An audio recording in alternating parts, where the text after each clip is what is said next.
नमस्कार. माधव मंथन मध्ये आपलं स्वागत आहे. मी माधव घांगुर्डे. 2 दिवसापूर्वी एक दलित इन्फ्लुएन्सर्स कॉन्फरन्स झाली, बैठक झाली, मीटिंग झाली. त्या मीटिंग मध्ये राहुल गांधी उपस्थित होते. त्या मीटिंग मध्ये बोलताना त्यांनी असं म्हटलं की 1990च्या नंतरच्या काळामध्ये काँग्रेसचं दलितांकडे, वंचितांकडे दुर्लक्ष झालं आणि त्यामुळे काँग्रेसची पिछेहाट झाली. त्यांना आपला आधार, जनाधार गमवावा लागला आणि त्यामुळे भाजप आणि त्यांच्या म्हणण्याप्रमाणे RSS हे सत्तेवर आले. मग आता पुन्हा तो जनाधार मिळवायला पाहिजे. तो का मिळवायचा आहे? तर सत्तेवर यायचं हे त्याच्या मागचं कारण आहे. आणि आम्ही जर आलो तर भाजप आणि RSS ला इकडनं पळून जावं लागेल असं ते म्हणालेले आहेत. म्हणजे त्यांची खरी काळजी ही आपण जनाधार गमावला ही आहे.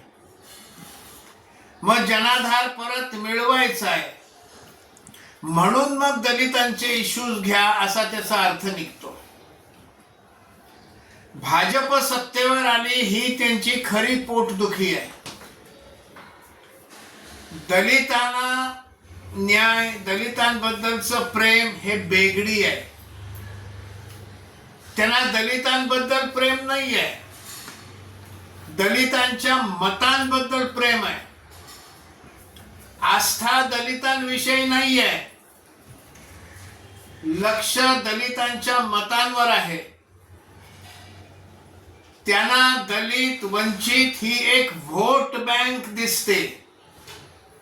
त्यांना असं वाटतं की ही एक व्होट बँक आहे. ही व्होट बँक आपल्याला मिळवली पाहिजे आणि म्हणून दलितांचे इश्यूज घेतले पाहिजेत असं त्यांना वाटतं. हे त्यांच्या बोलण्यातून स्पष्ट होतं. दलितांविषयी प्रेम वगैरे काही नाहीये. सत्तेवर, खुर्चीवर नजर आहे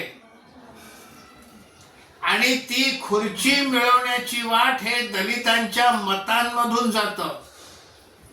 दलितांची मतं ही त्यांना व्होट बँक आहे असं वाटतं आणि त्यावर त्याची नजर आहे. त्या ठिकाणी त्यांनी आणखीन एक खालच्या पातळीचा प्रकार केलेला आहे. कोणीतरी नरसिंहरावांचं नाव घेतलं की त्या काळात नरसिंहराव पंतप्रधान होते असा उल्लेख झाला. त्यावर त्यांनी मोठं मार्मिक आणि गमतीशीर उत्तर दिलंय. त्यांनी असं म्हटलं, मी त्यांचं नाव घेत नाहीये पण तुम्ही म्हणता ते बरोबर आहे. म्हणजे नरसिंहरावांचं नाव माझ्या तोंडून, माझ्या वाणीतून मी उच्चारलं नाही, पण तुम्ही जे नरसिंहरावांचं नाव घेतलंय ते मात्र योग्य आहे. गांधी परिवाराच्या मनात नरसिंहराव यांच्याविषयी काय भावना आहेत हे सर्वश्रुत आहे. नरसिंहराव यांच्या सरकारमध्ये सीताराम केसरी हे सामाजिक न्याय मंत्री होते. सीताराम केसरींविषयी देखील या गांधी परिवाराच्या मनात काय भावना आहेत हे देखील सर्वश्रुत आहे. नरसिंहराव आणि सीताराम केसरी या दोघांचाही द्वेष हा गांधी परिवार करतो आणि त्यांच्याबद्दलचा असलेला द्वेषाचा कंडू शमवण्यासाठी त्यांनी या परिषदेचा उपयोग केला. इतक्या खालच्या पातळीला ते उतरले. बरं, हे सगळं दलितांकडे दुर्लक्ष देण्याचं काम हे 1990 नंतरच झालं का? जरा आधीपासून तपासून बघू. 1952 आणि 1954 साली त्यावेळच्या झालेल्या लोकसभेची निवडणूक आणि 54 साली झालेली पोटनिवडणूक यामध्ये काँग्रेसनं ठरवून डॉक्टर बाबासाहेब आंबेडकरांना पराभूत केलं. जर बाबासाहेब आंबेडकरांविषयी मनात आस्था असती, त्यांच्या कर्तृत्वावर जर विश्वास असता तर त्यांनी तसं केलं नसतं. पण ठरवून हरवलं. त्यावेळची जवाहरलाल नेहरूंची भाषणं, कॉम्रेड डांगे यांची भाषणं ही जर बघितली तर बाबासाहेब आंबेडकरांच्या बद्दल मनामध्ये असलेला द्वेषच समोर येतो. बाबासाहेब आंबेडकरांनी मंत्रिमंडळाचा राजीनामा दिला. राजीनामा दिला तर जवाहरलाल नेहरूंचे उद्गार असे आहेत, त्यांनी राजीनामा दिला तर काहीही फरक पडत नाही, असे उद्गार आहेत. आता ते बाबासाहेब आंबेडकरांची भलामण करतात, पण त्यांच्या हयातीत त्यांना भारतरत्न दिला नाही. पंडित जवाहरलाल नेहरूंनी स्वतःला भारतरत्न बहाल करून घेतलं. इंदिरा गांधींनी भारतरत्न स्वतःला अर्पण करून घेतलं. बाबासाहेब आंबेडकरांना नाही दिलं.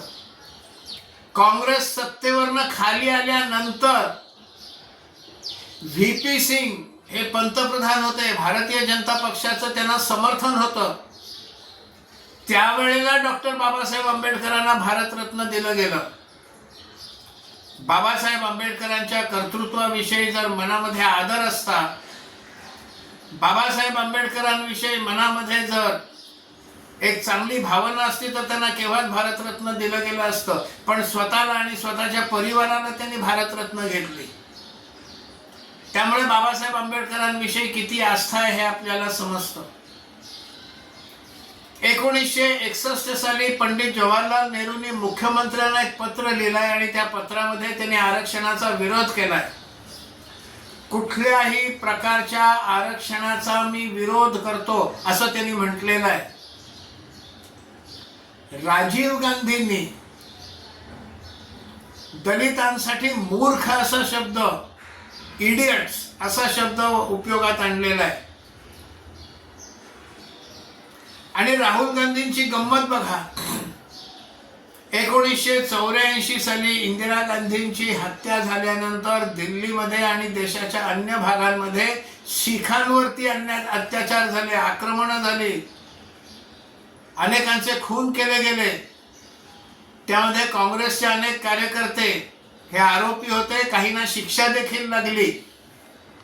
याविषयी एका वृत्तवाहिनीवर मागे एका पत्रकारानं त्यांना प्रश्न विचारला, तेव्हा तिने हात झटकले आणि म्हणाले की त्यावेळेला मी नव्हतो म्हणजे ते अस्तित्वात होते. त्यांचा जन्म तेव्हाही झालेला होता. 14 वर्षाचे 15 वर्षाचे ते होते. पण त्यावेळेला मी नव्हतो, सत्तेच्या जवळपास कुठे नव्हतो, त्यामुळे मला माहिती नाही, ती माझी जबाबदारी नाही, असं म्हटलेलं आहे त्यांनी. मग 90च्या नंतर जर दलितांकडे दुर्लक्ष झालं तर तेव्हा तुम्ही आणि तुमच्या मातोश्री या राजकारणात नव्हत्या. सोनिया गांधी नंतर राजकारणात आल्या. राजीव गांधींच्या हत्येनंतर त्या राजकारणात आल्या नव्हत्या. राहुल गांधी असण्याचाही प्रश्नच नव्हता.